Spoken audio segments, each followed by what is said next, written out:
Hi everyone, this is FIDE Master Charles Galofre, and I'd like to welcome you to this video on Fischer's greatest games. In the following video, Fischer has the black pieces versus Carlos Enrique Guimard, and so the game started off with d4, knight f6, knight f3, g6, bishop g5, the Tory attack, bishop g7,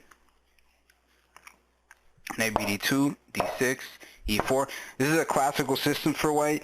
It's actually very comfortable to play. h6, bishop takes f6, bishop takes f6, and bishop b5 check. Now this is not the way the system is played. White typically does not exchange the bishop for the knight on f6, but Guimard seems to have a long-term positional plan in mind, and we're going to go ahead and show you what he might have had thought up to this point. So c6, attacking the bishop. By the way, bishop b5 check is an unorthodox move, and it really can't be recommended because he wastes a whole tempo. After bishop b5 check, c6, he has to move the bishop again, and black has just gained this move. So castles, e5, threatening the bishop, bishop g7, queen to e2, preparing to at one point create a battery. c5. Black's strategy is very clear. He's trying to undermine white's center, and he's trying to open the position for both of his bishops. That's it's logical for him to try to do that given his two bishop advantage. So now white has to decide how he's going to continue, and he decided to play h4. It's a very dynamic way of playing the position, but also very enterprising because his center's literally collapsing, and it will collapse, and so he's basically counting on the fact that he could open up some weaknesses on the white squares in black's position. So pawn takes pawn, h5, g5, and now queen to e4. After this battery, white's plan is basically pretty evident. We see that he's threatening checkmate in one move, so there's only one move to stop that, and it's f5, but luckily white is able to capture and pass on, otherwise the game would be over.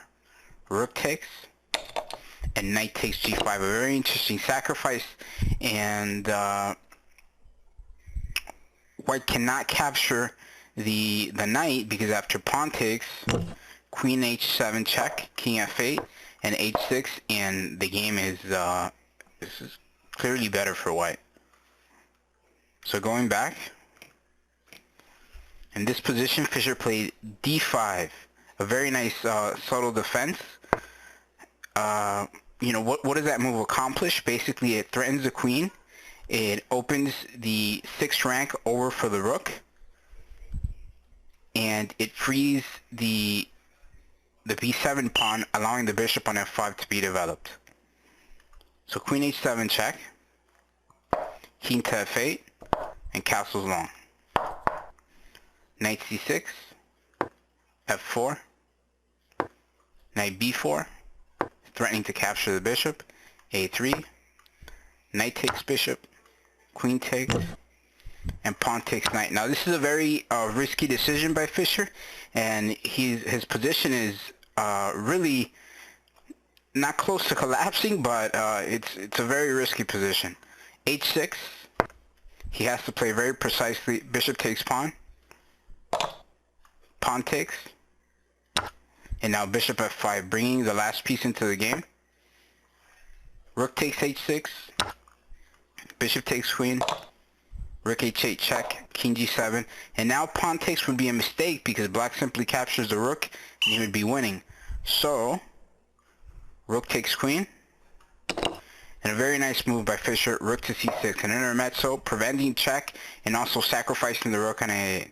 Rook takes a8, rook takes c2 check, beautiful sacrifice really. King b1, rook takes knight check, king c1, rook c2 check, king b1, rook c8 check, rook takes bishop, rook takes rook, rook takes pawn, rook d8, king g7, king c2, king g6. The rest of the game doesn't need much explanation. Fischer's basically, he will be up a pawn after king takes g5, and he wins the game in a very technical fashion. Notice how he is threatening to advance the center pawns. I mean, if you look at white's advantage, not only is he up a pawn, but he has 2 connected passed pawns. That's more than enough to win the game.